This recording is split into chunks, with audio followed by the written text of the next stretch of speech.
Eh bien, bonjour à toutes et bonjour à tous.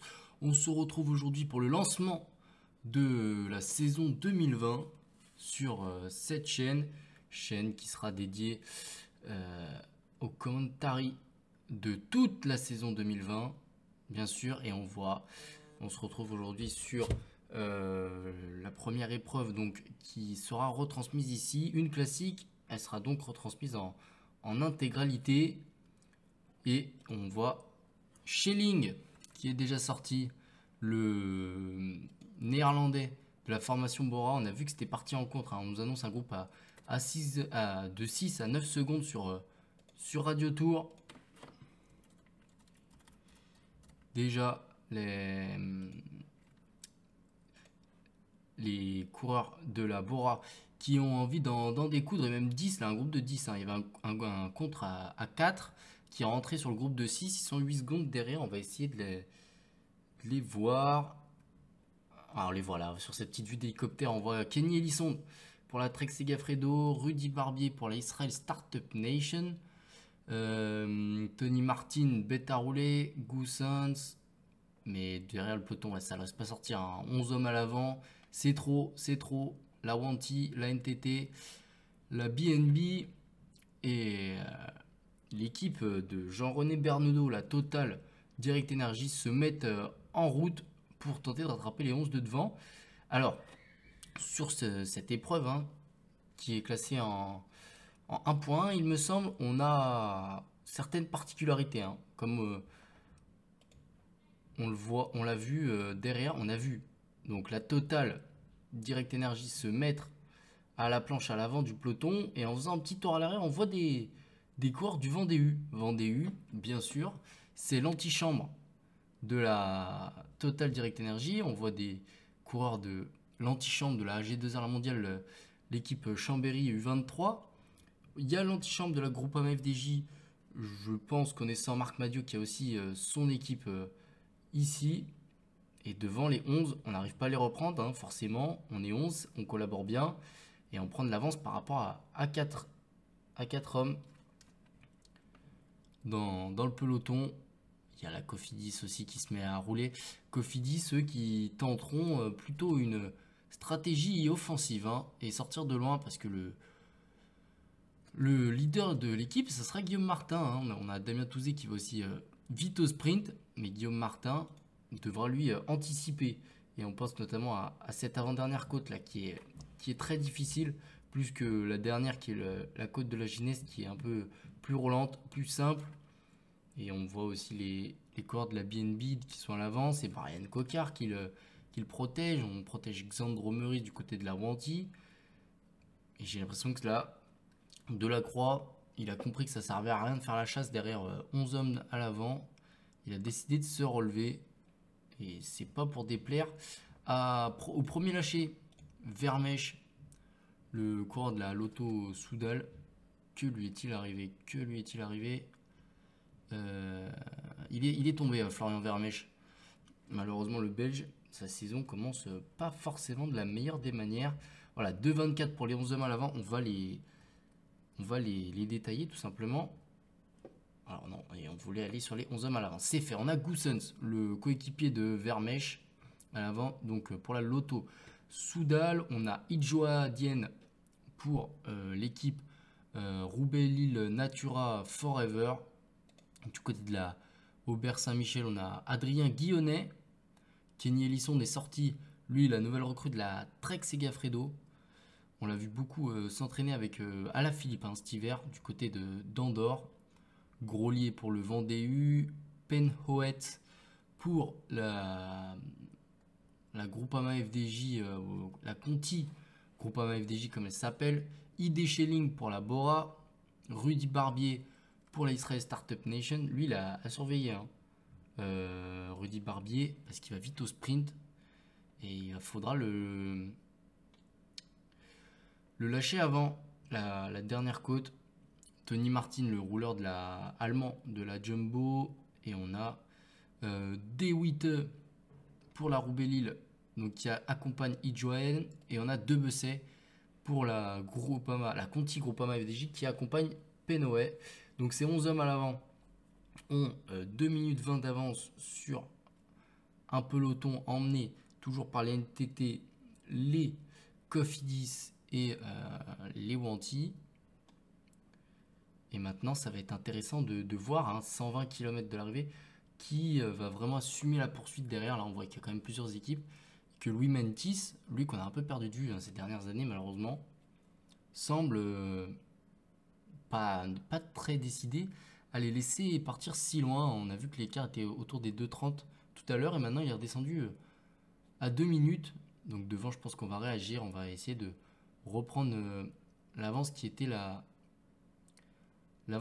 leur. Avant ce coup de vis de Louis Mentis qui a ramené l'écart sous les 2 minutes et la Wanty, voilà, Delacroix se replace à l'avant, calme tout ça, alors que Vermèche lui est rentré à l'arrière, hein. On n'en a pas parlé, mais voilà, on le voit en dernière position du peloton, Florian Vermèche, le Belge, mais il est là. Et on n'a pas pour l'instant trop de références, hein, à vous donner, à part que l'équipe Cofidis, elle, a déjà gagné grâce à Simone Consoni sur la tropicale Amissa Bongo. On a vu pas mal de victoires aussi de Caleb Ewan dans le World Tour du côté du Tour de Under. Et Egan Bernal s'était imposé en haut de Willunga Hill, tout simplement. 113 km de l'arrivée, même 110 pour les 11 hommes de tête. Et maintenant, l'écart qui est repassé au-dessus des 2 minutes, hein, 2,15. Et les petites équipes là qui sont à l'avant, comme la Conti Groupama, et j'ai pas vu de FDJ, hein. Alors on va regarder. S'ils sont là, ils ont amené Anthony Roux. On voit qu'on a quand même de très belles équipes, hein, sur maintenant les entre guillemets petites courses françaises. On réussit à avoir la plupart des World Tour, hein. On a le team Ineos, on a le team Jumbo Visma, la Groupama FDJ, les trois grands favoris pour le Tour de France. Alors même s'ils n'ont pas amené les grosses équipes, ils sont là. La Bora Hansgrohe, qui a notamment Peter Sagan dans ses rangs, la Trek Segafredo, même la Lotto Soudal qui est une très très grosse équipe du World Tour. Et donc ça fait plaisir de voir que les petits U23 là, qui sont aussi invités sur ces épreuves, puissent se mesurer aux plus grosses armadas du peloton professionnel. Et voilà, c'est ce qui fait le charme de ces courses, c'est qu'on a des pros plus que confirmés qui ont des fois, voire même souvent gagné sur les grands tours. Et on a des semi-pros, hein, j'ai envie de dire, hein, et qui ne sont pas vraiment pros non plus. Du côté du Vendée U, de Chambéry Cyclisme Formation, du Conti Groupama FDJ. Et même pour, par exemple, les équipes comme Aubert, Saint-Michel, Aubert 93 et Nippo Delco, et il y en avait une autre là qui était à l'avant, c'était la Roubaix-Lille Forever, Natura Forever. C'est rare que eux aient l'occasion de se mesurer aux meilleurs dans le peloton. Donc voilà, ça fait plaisir qu'ils puissent le faire ici en France, du côté de Marseille. Devant, c'est Kenny Elissonde qui fait une grosse descente. Derrière, 2,30. Toujours Louis Mentis en tête. On voit un Cofidis aussi qui va prendre le relais. C'est Victor Lafay, hein, le jeune grimpeur de cette formation Cofidis. Lui qui est un espoir du cyclisme français.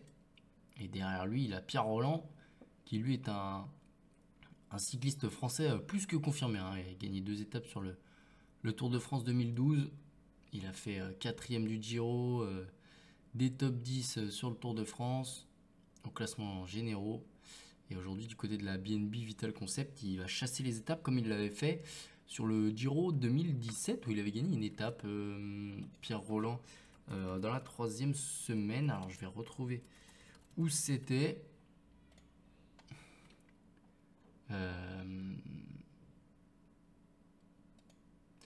En 2017, c'était du côté de Canacey, bien sûr, lors de la 17e étape. Il avait gagné en sortant en solitaire, hein, devant un groupe d'échappés où il y avait notamment Rui Costa, Gorka Izagirre, des gros morceaux.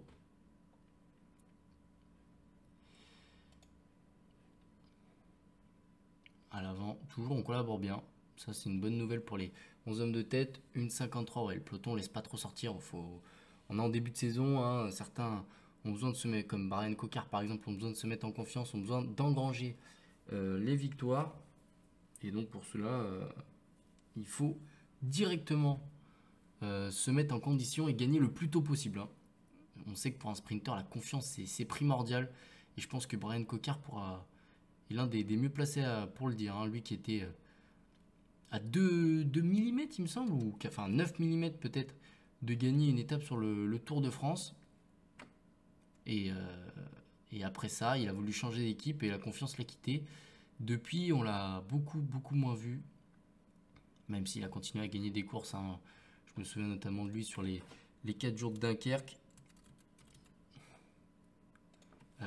Puis même sur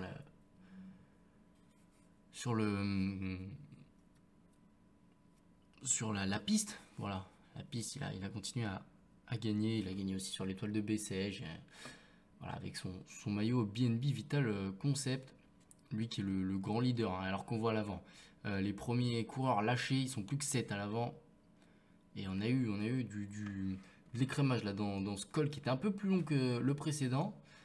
Il n'était pas forcément très dur, mais il était plus long et ça a été fatal. On va voir en tête de peloton qui a été lâché.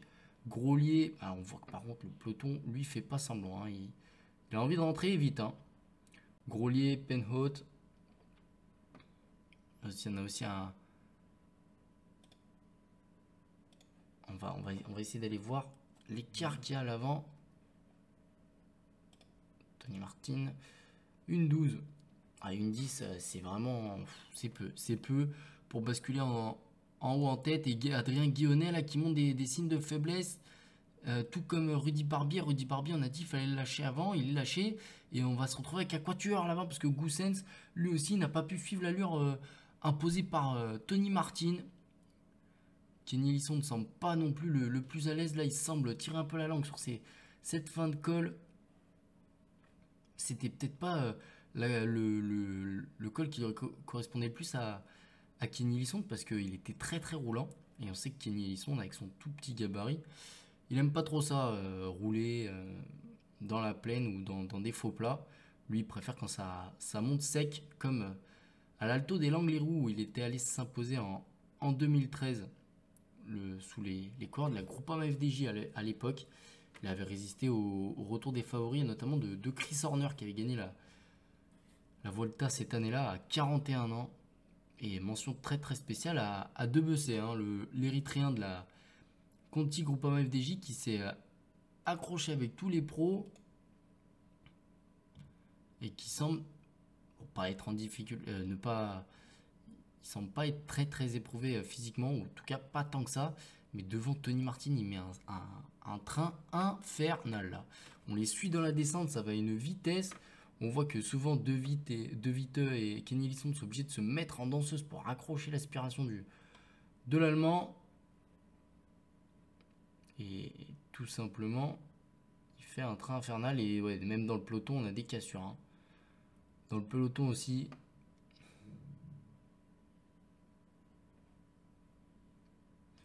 Et à l'avant, c'est la Wanty qui s'est positionnée en tête de course aussi, qui ont beaucoup de coureurs français. On sait que, bon, par exemple, Guillaume Martin est passé là-bas, mais on a vu en début de retransmission Delacroix faire le tempo. Maintenant, on a Bellico, on a Fabien Doubet, qui est aussi français, Johan Ofredo, bien sûr.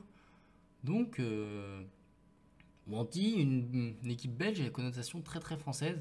Ils ont Yann Backlands aussi, qui est passé par la G2R, la mondiale. Et par contre, les hommes de tête ont toujours la même avance que dans le col, 1,07. Voilà, autour des 1,10 en tout cas. 120 hommes dans le peloton, on a quelques lâchés. On voit que c'est compliqué quand même à l'arrière pour tout ce qui est un peu des U23. Et on voit Victor Paré-Peintre.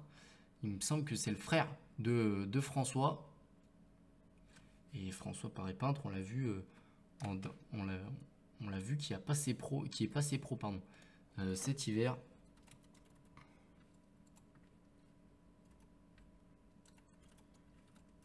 Ah là, ah non, c'est Valentin, excusez-moi, c'est pas Victor. Et c'est Aurélien Paré-Peintre. Aurélien Paré-Pinte qui est passé pro. Donc ouais, donc cet hiver à la AG2R. Le jeune coureur de 24 ans. Enfin 23 aujourd'hui. Bah, il aura 24 ans cette année, hein, le 27 février pour être précis.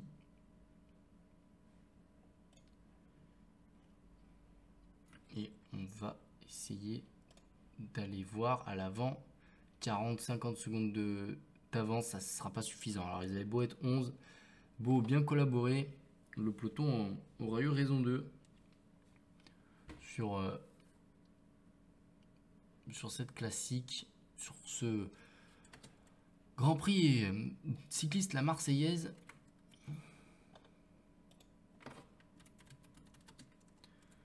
Et maintenant on va attaquer la partie la plus difficile de ce Grand Prix avec les 2 dernières côtes, dont la plus pentue, hein, qui est l'avant-dernière. Grand Prix cycliste la Marseillaise, qui l'an dernier avait été remporté par Anthony Turgis, lui le pensionnaire de Team Total Direct Energy. On avait Alexandre Géniès qui s'était imposé, on se souvient en 2016, Driss de Valence qui avait gagné juste devant Thibaut Pinot, un certain Thibaut Pinot, et qui s'était fait battre au sprint par le Belge de la Quick Step, qui est d'ailleurs toujours à la Quick Step. Driss de Valence, un capitaine de route, comme on en trouve assez peu dans le peloton. Et les 4 hommes, de tête, on a quand même un Français, un Allemand, un Belge et un Érythréen. Et on a 2 équipes françaises, une équipe néerlandaise et une équipe américaine. Donc voilà, le monde est bien représenté, c'est bien ce que je disais tout à l'heure, ça reflète bien ce que je disais tout à l'heure, c'est-à-dire que voilà, beaucoup de monde viennent sur cette course, et pas pour y faire que de la figuration, alors que De Viteux s'est fait lâcher. Ça semble plus compliqué pour lui maintenant. Kenny Lisson qui montre des signes de faiblesse. Il faut s'accrocher là avant la bascule pour Kenny. Allez Kenny, il faut y aller. Même Tony Martin semble avoir décorponné quelque peu la roue de Besset. Alors qu'on a eu un petit problème d'image, on s'en excuse. Mais on va revenir sur le groupe de tête. 3 hommes en tête. Et c'est De Besset qui semble être le plus fort. En tout cas, au-delà de la petite côte là, c'était lui qui semblait être le meilleur, le plus frais. Même si ça se tient dans un mouchoir de poche. Mais là, le peloton, de toute façon, va revenir. Et Tony Martin là, qui a l'expérience, a passé De Besset juste avant la côte. Et il lui a pris quelques mètres. Mais on va se concentrer sur le peloton. Et Kenny Lisson, voilà, dans les forts pourcentages, c'est le seul à rester à l'avant. Mais ça y est, il se fait reprendre par Fabien Doubet, comme je vous ai dit, le français de la Wanty. Et Fabien Doubet qui va mettre un gros tempo pour fatiguer notamment les meilleurs sprinteurs, dont Brian Cocard. Est-ce que l'Arkea... Non, l'Arkea n'est pas venu avec Nasser Bouhanni, mais il y a quand même Thomas Bouda pour le sprint. Et Fabien Doubet qui met un énorme tempo, il va sortir tout seul en tête. Et il y a des cassures, c'est sûr que cette côte-là va faire des dégâts. Fabien Doubet avec 2 coéquipiers, Yann Baclans, Xandro Meurice qui sont là, Pierre Latour, Gasparotto qui sont sortis. Hein. Voilà, les 5 hommes sont sortis, mais Geoffrey Soupe qui tente, lui, de faire la jonction. On a 4 hommes devant, Pierre Latour, Gasparotto et 2 Wanty. Baclans et Meurice, les 2 Belges de la Wanty qui étaient alignés aujourd'hui. Et alors que le peloton semble avoir un peu plus de mal maintenant, ça semble être compliqué pour le peloton. En tout cas, ceux qui étaient en tête, ils semblaient un peu rôtis. Et c'est Pierre Latour qui assume le tempo en tête de course. Et Baclans s'est fait lâcher dans la descente. C'est assez étonnant ça, se faire lâcher dans la descente comme ça. On n'est plus que 3 à l'avant. Baclans tente de faire la jonction. Mais il est plus dans l'aspiration, Yann Baclans. Il faut qu'il fasse un gros effort. Et Xandro Meurice en met une à l'avant. Xandro Meurice y va, Gasparotto dans la roue. Grosse attaque en plus de Xandro Meurice. Il fait pas semblant là, le Belge. Il y va. Et ça semble plus compliqué pour Gasparotto. Il faut s'accrocher. Pierre Latour. Si Pierre Latour fait la jonction, on connaît Pierre, hein, sur un énorme développement. comme à son habitude, on va regarder l'avance avec le peloton. On va regarder l'avance avec le peloton. Le plus à même de gagner en cas d'arrivée au sprint, c'est Julien Alfares, il me semble, pas Julien Alfares, excusez-moi, Enrico Gasparotto à l'avant, je pense, et Backlund c'est toujours derrière. Il a d'ailleurs un peu condamné son coéquipier. Et alors que là, on rentre dans la côte de la Gineste, il va falloir lâcher Enrico Gasparotto, je pense, parce que pour moi, c'est lui le meilleur sprinter. Peut-être que ça se joue avec Xandro Meurice. En tout cas, Latour va devoir faire l'effort pour lâcher les deux, l'italien, le suisse et le belge qui y retourne.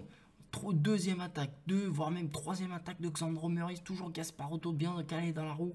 Latour arrive à suivre aussi. Derrière dans le peloton, on fait l'effort notamment avec les Nippo Delco. On voit Brian Cocard qui est très bien placé, très vigilant. Et c'est Jonathan Hiver qui va, Justin Jules et Brian Cocard lâché.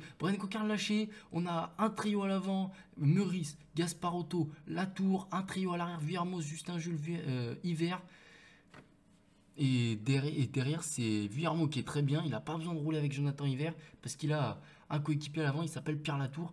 Et Pierre Latour, lui, qui n'a pas collaboré à l'avant parce qu'il a un coéquipier derrière. Maintenant, est-ce que le plus rapide des 5, parce que ça y est, c'est fini pour Justin Jules, c'est pas Jonathan Hiver au sprint. Et Xandro Meurice, il va devant, il est sorti tout seul. Là dans cette partie où ça remontait un petit peu légèrement. C'était plus plat juste avant et maintenant ça remonte légèrement. On voit Pierre Latour qui se met pas en difficulté, il tente de revenir, mais Xandro Meurice a fait un gros thème, un gros écart. Maintenant sous l'arche des 10 km de l'arrivée, 40 secondes d'avance. Je pense que pour Xandro Meurice, je m'avance pas trop si je dis que c'est gagné pour lui. On va essayer de le suivre avec la moto, ça semble compliqué. On va aller chercher l'hélicoptère. L'hélicoptère, c'est encore plus compliqué. Heureusement, on a un deuxième hélico qui est un peu plus proche. Et alors que la tour est en chasse à 48 secondes. Et c'est l'écart avec le groupe hiver qui nous intéresse pour Xandro Meurice. 1 minute 6 km de l'arrivée. Bon, selon ton de vraisemblance, Xandro Meurice devrait s'imposer ici à Marseille. Pierre Latour qui tente de résister au groupe de 3 derrière lui, mais ça me semble compliqué pour le français. Hiver et Gasparotto collaborent bien. Vuillermoz, lui, laisse l'intégralité de la poursuite à ses deux compagnons parce qu'ils vont sûrement revenir. Et quand ils vont revenir, il va falloir faire le sprint. Et donc je pense que le sprint sera assuré par Vuillermoz. Mais en tout cas ici, très très grande victoire. Il était très très fort aujourd'hui. De loin le plus fort. Il est déjà affûté. Xandro Meurice qui s'impose le leader de l'Avanti Groupe Gobert à Marseille. Derrière, c'est Vuillermoz qui va faire deuxième. Gasparotto, fait 3. Hiver 4. Latour 5. Et après, c'est le groupe débattu là, avec Brian Cocard notamment, Anthony Roux, Kevin Genietz et Tskabou Grimaille. Et voilà, donc Cocard va venir faire 6, 7 pour Grimaille. Backlund 8. Camp 10 et Camp 9 et Genietz qui complète le top 10. Justin Jules, Rossi, Alfares, ouais, un beau tir groupé des Nippo, mais malheureusement ils n'avaient pas les cannes pour accrocher le Xandro. Trop fort aujourd'hui Xandro Meurice pour tous les autres. Il était vraiment une jambe au-dessus de tout le monde, on l'a vu. C'est lui qui a pris les responsabilités, qui a attaqué dans l'avant-dernière côte, qui a fait le travail aussi au pied de la Gineste. Et ensuite, il en a remis une. Et là, c'était impossible de suivre pour le Suisse et le Français, Pierre Latour et Enrico Gasparotto qui finissent respectivement 5 et 3e. Pierre Latour qui n'empêche à afficher quand même une belle condition en ce début de saison. On peut être optimiste pour la fin de saison. Et voilà, tous les coureurs sont arrivés.